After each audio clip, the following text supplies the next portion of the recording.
Welcome back to From the Bridge. As always, I'm your captain, Rick Jones, guiding you around the world of corporate sponsorship and event marketing.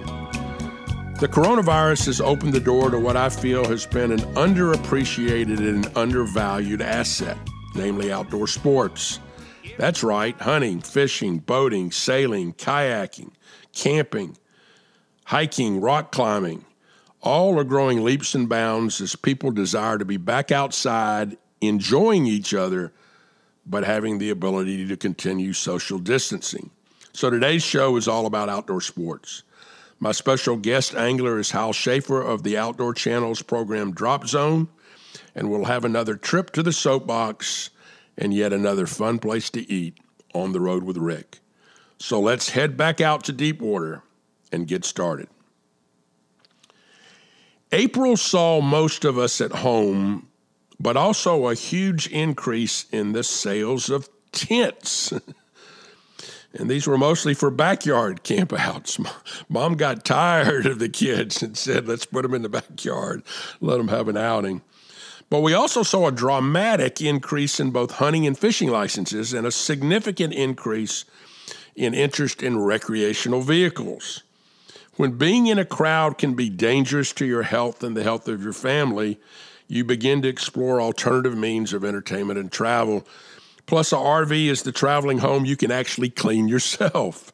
It gives you total control in a world out of control. The rest of 2020 and beyond are going to be huge for outdoor activities.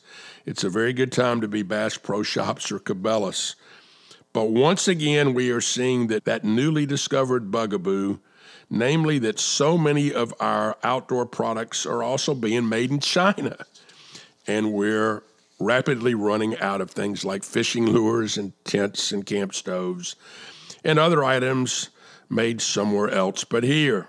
The supply chain affects almost everything in our lives. We're also now appreciating how great our natural resources are. Our mountains, beaches, forests, wilderness, that so attracted European aristocrats 100 years ago. Teddy Roosevelt, who I feel was one of our greatest presidents, had the foresight to start our National Park Service, and we're now appreciating those magnificent parks throughout our country. We recently started working with the American Battlefield Trust to help them raise corporate funds to purchase additional land for additional parks in South Carolina where historic Revolutionary War battles were fought. These will be open spaces and places for generations of Americans and international visitors to enjoy here in my home state of South Carolina. The historic Liberty Trail is yet another example of preserving our natural resources.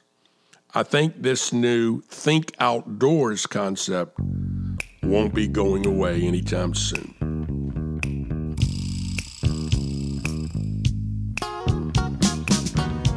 Now it's time to jump back up on the soapbox. One of the fascinating things that has occurred with this worldwide pandemic is we have had the chance to watch the natural world heal. Mother Nature has responded very well to this crisis. You can now actually see the Himalayas from New Delhi, something that people have not been able to do for nearly 60 years. There's less dangerous smog literally everywhere. Animals have returned in significant numbers to our national parks. Balance is actually returning to our forests, our mountains, and our lakes. It proves without a doubt that human beings cause a lot of problems for the environment.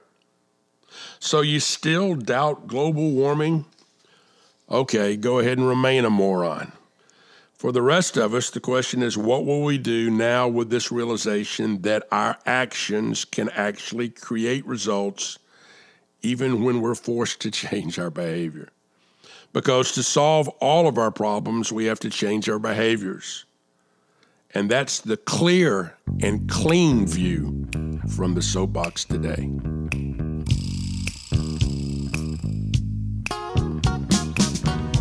My guest today knows a whole lot about the outdoors. He's Hal Schaefer, a true American outdoorsman. A native of Alabama, Hal is not only a world-class hunter, but has also spent time on a NASCAR pit crew.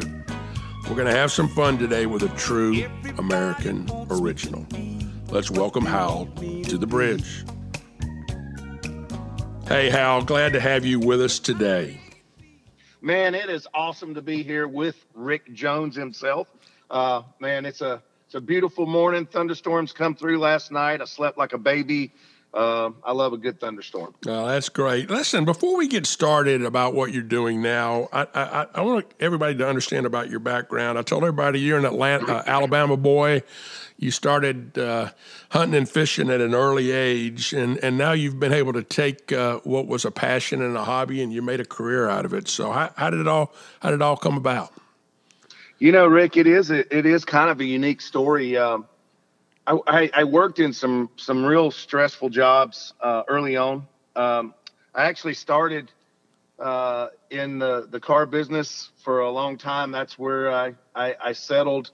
I worked there. I beat the pavement for a long time, and then was in management, and then was a general sales manager and a GM, running a few different stores under one roof, and working 100 hours a week. And man, when I'd get a chance to go hunting, it was rare, but it was such a passion of mine, and it was such a calming release that allowed me to keep doing what I was doing. I mean, it was like you were just worshiping the day that you were going out into the woods. Well, it didn't matter. It didn't matter if you saw an animal.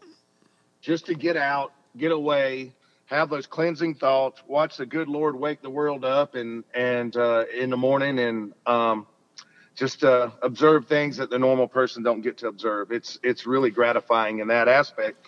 But so I have another passion, and that was racing and NASCAR and that type of thing. So I met a gentleman that was racing in NASCAR. His name was Mark Stahl. He drove the Autobell Ford. And I threw a lot of money away to go do that job because I loved that passion, and was working on a pit team and working back at the shop, and pitted for him for a couple years. And then we went on and did some pitting for Alan Kowicki when he was running the Quincy's car. But back then, pit crews back in the mid-'80s, early to mid-'80s, did not pay a lot of money. I got married, had a child, and responsibility called me back to the car business. So I came back to the car business after a short stint with Duke Power for about 3 years working on power lines. I ended up back in the car business because that's just where I made a lot of money. And I was doing all of my own radio commercials and all my own TV commercials for the dealerships, and they seemed to be resonating well with the public. And so the owner of the radio station said, "Hey, we've got some people asking, man, they would love to have your energy on their commercial. Would you voice their commercials for them?" I went, "Well, yeah, sure." I figured they were just desperate for talent, but I started doing that, and just got a lot of demand on that end. And he come to me, he goes, "We need to do a radio talk show with you. What would you do it on?" I said, "If I'm going to do a talk show, it's going to be about my love, and that's going to be about the outdoors." And Carolina Outdoors was then started. Started doing a 2-hour radio show on Wednesday nights. Ended up syndicating it and putting it on multiple stations through the Southeast. We ended up on around 30 different, a little over 30 radio stations in the Southeast, and we had Carolina Outdoors Radio Network. So a lot of the TV networks, the bigger TV networks, were noticing, hey, this is a guy that has an outdoor ear whose audience is our demographic, and nobody else is doing this. So we started doing a lot of advertising, having a lot of special guests like Jackie Bushman and Bill Jordan and different guests, Cale Yarborough. The guests were across the board. And then so a lot of the sponsors from TV started getting involved in this. And then finally, one of the guys, that gentleman by the name of Mike Cooley, who started the Sportsman Channel, said, "Man," he says, "I just want your personality on TV." He said, "Look, I'll fix it. I'll set it up. We'll put you on TV. You plan what your outdoor excursions are going to be, and I'll put you on TV. And I'm like, wow, okay. Radio was totally shooting from the hip. So that's where I'm most comfortable. I am not a script guy. So I just like working with what's in front of me and talking about whatever comes to mind, because I think that's what resonates with people better. Well, it's interesting. It's interesting how I tell a lot of young people all the time, if you want to have success in life, number one, identify your gifts. And so, you identified several gifts. I mean, one gift was you had a deep love for the outdoors and for hunting. Secondly, you had a gift of being able to be conversational, where people that also have that love can relate to it. And then when I watch your shows, look, you can't script a hunt. I mean, no. It's the ultimate Mother Nature. No, exactly. I mean, I don't care what you think. I mean, something is going to happen that you don't expect. And I think that's what makes Drop Zone so unique, is that it's so real. I've seen some other shows I swear I've seen some fishing shows where I think they got somebody under the water baiting the darn hooks. I mean, it's yeah, absolutely. I'm like, dude, this just looks so phony. But if there's one thing I can say about Hal Schaefer, there's not an ounce of phoniness in you. I mean, what you see is what you get. And I think that's been the secret to your success. You are you with your passions and with your gifts. And I think the spontaneity really works. And so it's certainly, TV's not radio, but you've taken what I call the spontaneity of radio and you've brought it to broadcast. Yeah, I appreciate that, Rick, because I don't know that it's so much a gift.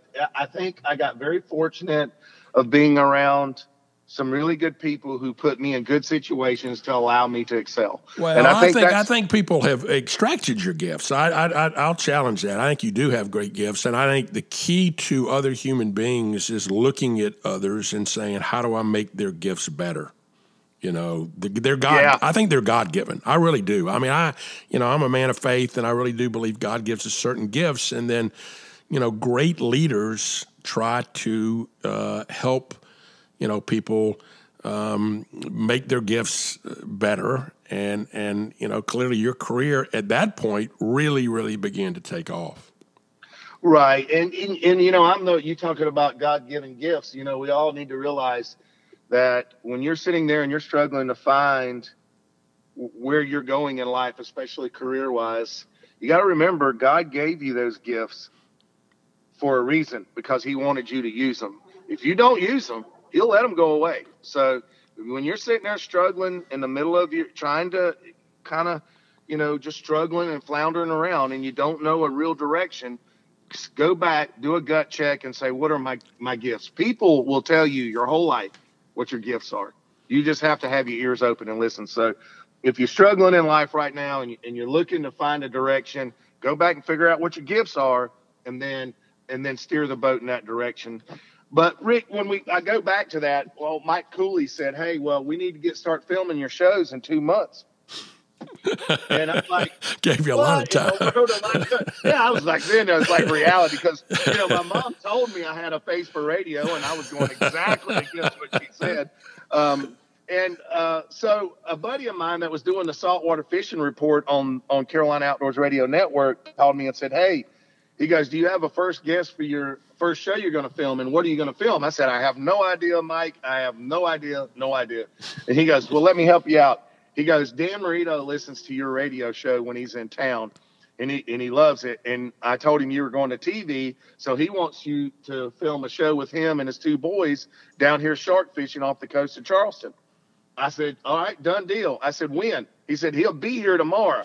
And I'm like, I don't have a cameraman. So I kid you not, I got up from the table. I went to a professional audio video store and rented a bunch of production equipment and got a buddy of mine to go with me. And we stayed up all afternoon, all night, didn't sleep, learning how to run this camera and use the mics properly. And then went out at daybreak and met them on the docks and filmed a shark fishing show with Dan Marino. That was my very first show. That's the ultimate never let them see you sweat story. Yeah, you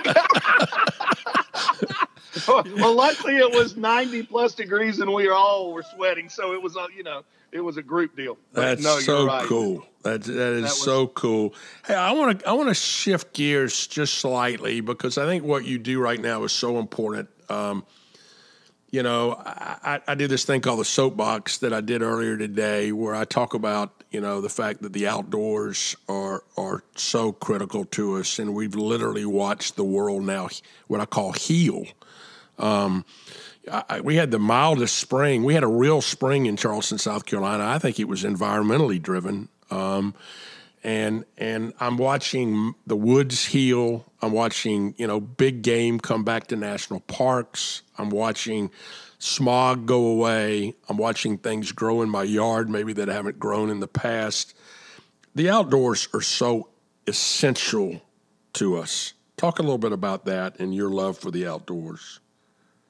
Rick, you hit the nail on the head. It's so essential to us. It actually is the living, breathing earth. You have to look at the earth. You can't look at it as an object.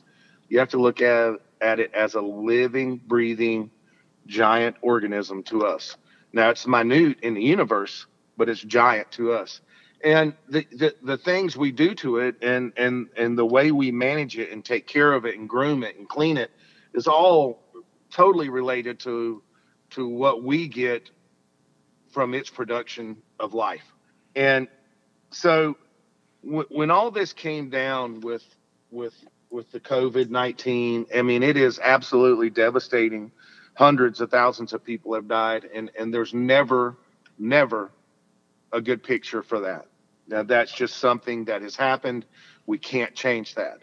But the people of faith and the people who are resourceful and the people who will march on when things get bad are the ones who look and say, what did we learn from this? What good come from COVID-19? Well, here's my take on it. What came from COVID-19 is you have these outdoor hunter fishing friendly people. And then you have what we call the planet Band-Aid people who are always trying to put a Band-Aid on a wound and think that the hunters and fishermen are causing the sores. But now, because of COVID and long lines in grocery stores and shut down grocery stores and everything else, the lifestyle of the outdoorsman, now the true outdoorsman, is starting to resonate because we fund 90% of all the game and fish and every project that is done to help our wild animals flourish and our big game flourish is all out of the pockets of hunters and fishermen. Yeah, I think people don't realize that the license fees that are paid, and one of the great news is license fees are significantly up these days. More people want hunting and fishing licenses than in a long, long time, but that does pay for all of these conservation efforts. Boy, you take hunters and fishermen, we have no money to do these things. No, we are the ultimate conservationists. That is, if you remove hunter and fishermen from this country, in a matter of about 15 years, you're going to see a lot of species wiped off North American continent, 100%. Yeah. Because the first thing they're going to do is overpopulate to the amount of available game lands that they have. Their territories are smaller. There's no two ways about it. As our populations grow, their area shrinks, and there needs to be a balance there somewhere. I'm not the one to tell you where that's at. But when I say about resonating,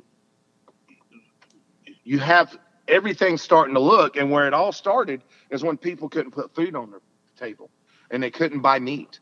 And all of a sudden, we're in this organic movement. We have been for 10 years, for over a decade. Everybody's going more organic, more organic, more organic.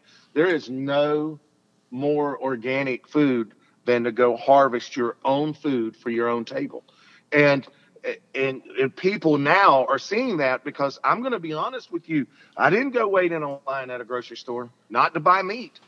No, sir. You just went to your freezer, didn't you? Yeah. That's right. My freezers are full of some of the best, most healthy meats that you can eat. Wild turkey, venison, wild hog. I mean, we've got fowl, like everybody's chicken. We've got venison for everybody's beef, and we've got pork. And I'm a Southern boy. I'm from Alabama. I'm going to have pork. I'm promising you. And there's tons of wild pork all over South and North Carolina and throughout the Southeast and lower Midwest.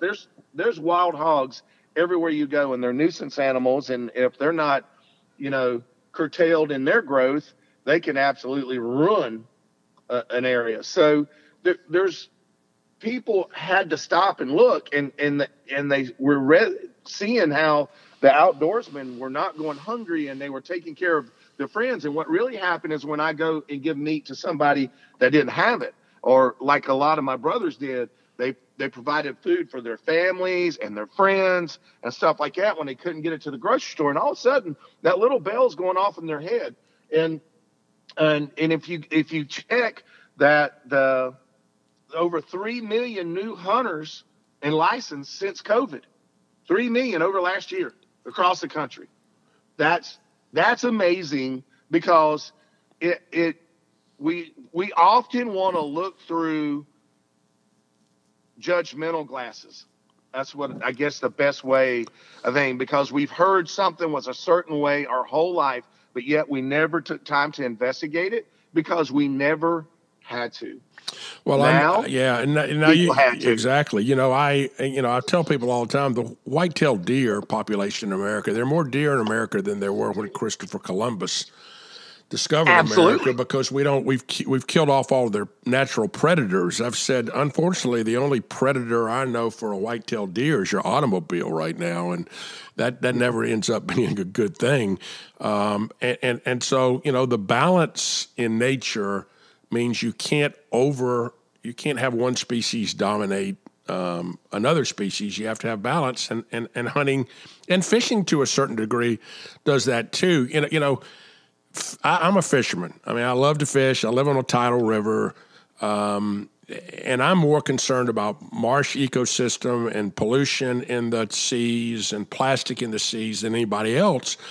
People, absolutely. There's a reason to be. Exactly. Yeah. And so I think you're right. I think the outdoorsman has gotten such a bad rap over the last several decades as we move from really an agrarian society to a society that pretty much lived in big cities. But I think one of the great things that has happened, the number of tents that were bought in April, because Mama said, I'm going to put my kids in the backyard. We're gonna camp out. And then that leads to next, Mama, can we go fishing? I'm watching more small kids fishing in the last few months, because you can be away from people. You're not going to be exposed to the virus. That's going to lead to, Mama, Daddy, can we go hunting? Can we get into the woods? Can we do some things that I think are going to be, like you said, so beneficial to us long term? I want to switch gears again. You've had the chance with Drop Zone and some of your other programs to hunt and fish with people like Dan Marino. Talk about some of the celebrities and give us a couple of stories about being in the woods with some people that you can. I know some stories, what's the old, what happens in Vegas stays in Vegas, I guess. What happens in the woods stays in the woods. But talk a little bit about some of the ones that you can. Well, I guess now we're going to tell on our age. You know who Dwight Clark is. I do know Dwight Clark, absolutely. San Francisco 49ers. Yep. So Clemson Tiger. So he decides, he drops an email to me and said he'd love to come. He's not much of an outdoorsman, but he's really got a passion for it. He really wants to. So I took Dwight Clark turkey hunting, and Dwight was an awesome guy. It was hilarious. I didn't pay attention. I saw he had camo on. It was dark when I picked him up. So we get out there and we're set up on our first roost trees, and the birds are gobbling, and Rick is, Dwight is sitting over there, Rick, and he's starting to move a lot, and I'm like, we're right under the roof tree. Dwight, got to be really.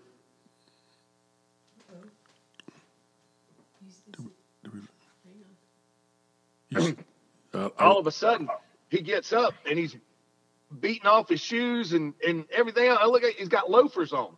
He had loafers on, and they were full of fire ants. Oh my! And that boy was lit up, and I do mean lit up. Oh, it was bad. It was bad. So I get this. Now, the other boy that was a gentleman with me that was doing the show with me was Kenny Cobb, and so Dwight was hot. He was sweaty. His feet were burning. Well, Kenny chewed tobacco, so he always had him a spit bottle, right? And he always put it in the back seat of the car. Well, we get in the back seat of the car. I turn around, and I didn't get him stopped at the time. Dwight was, oh, my God, I'm dying. I'm thirsty. And he grabbed the spit bottle, thought it was a Mountain Dew, and without even looking at the bottle, turned it up. Oh, my goodness. You know. It was bad. Was bad. That goes from bad to worse. There was an old James Brown song that went, I got ants in my pants and I need to dance. And obviously Dwight was dancing, and I guess he was dancing when he got that shawl residue too. At that point, it was not a good story. You got a really interesting partnership with Greg Zipadelli. Talk about that and how that came about. Zippy's absolutely my brother. I mean, he's it was a similar situation. I was doing the show Hunting the World Southern Style, and one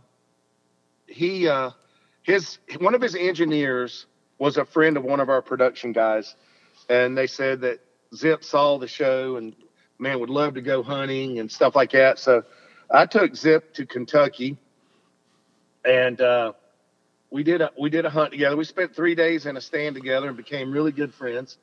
He shot his first whitetail buck. It was a 10-point Kentucky buck, but it wasn't the best shot, and hit the deer way back, but we absolutely blood trailed it. I sold him that I was the best blood trailer in the world, and I'm not. But for some reason, the good Lord let me find this deer at about 2.5 miles from where we shot it, and that was the happiest, man. That was the hardest deer or animal to this day that he's ever harvested that he earned.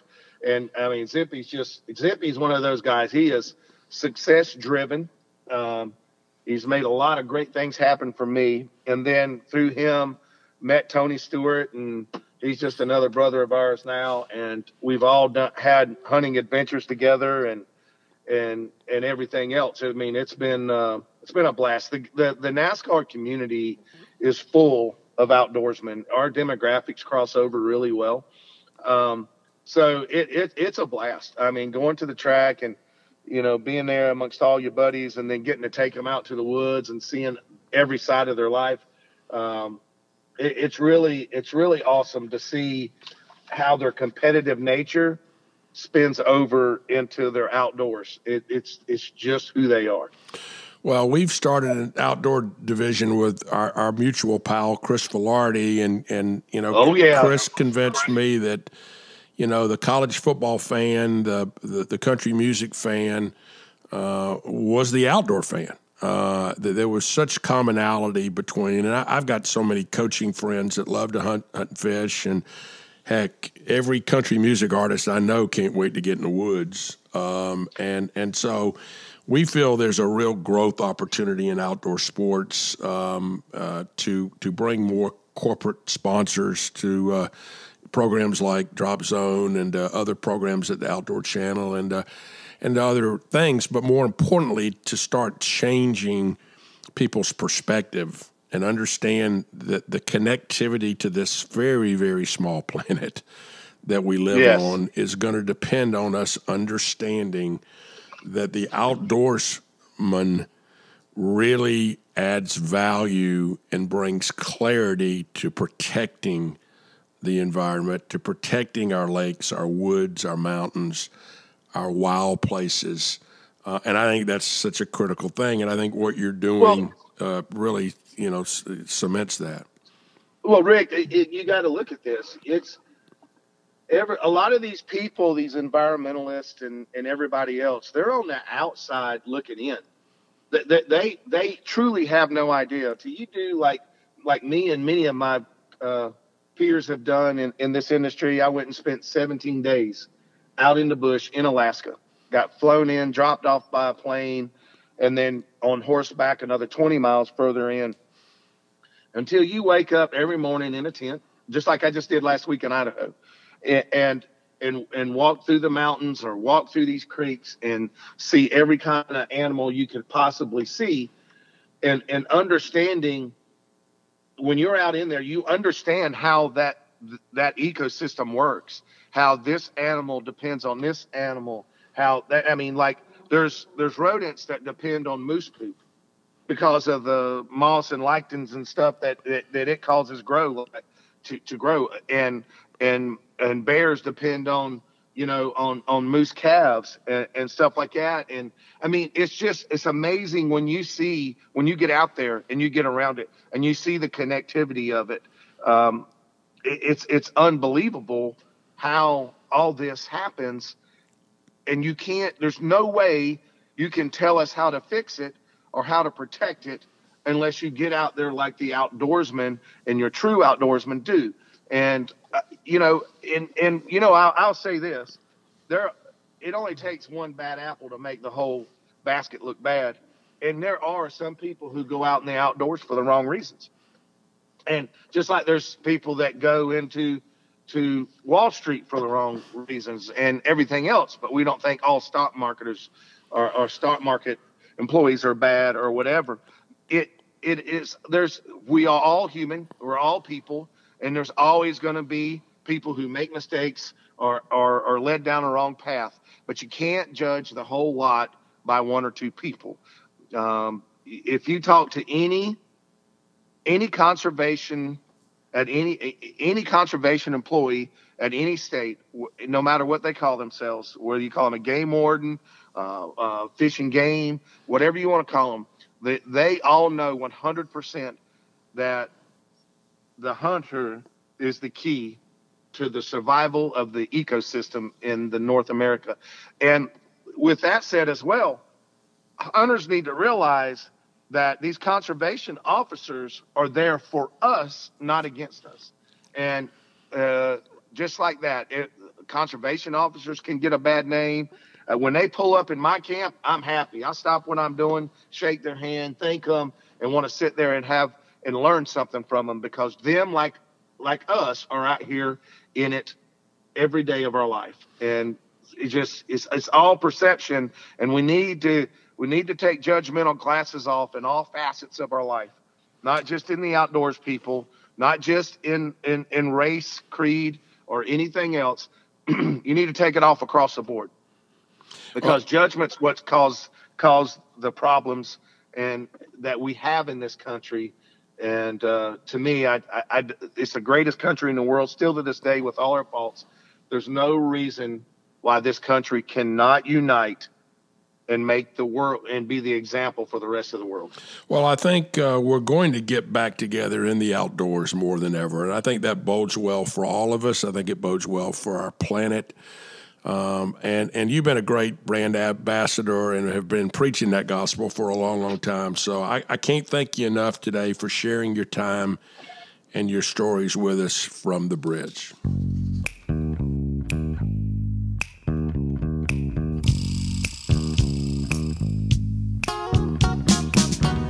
It's time again for On the Road with Rick.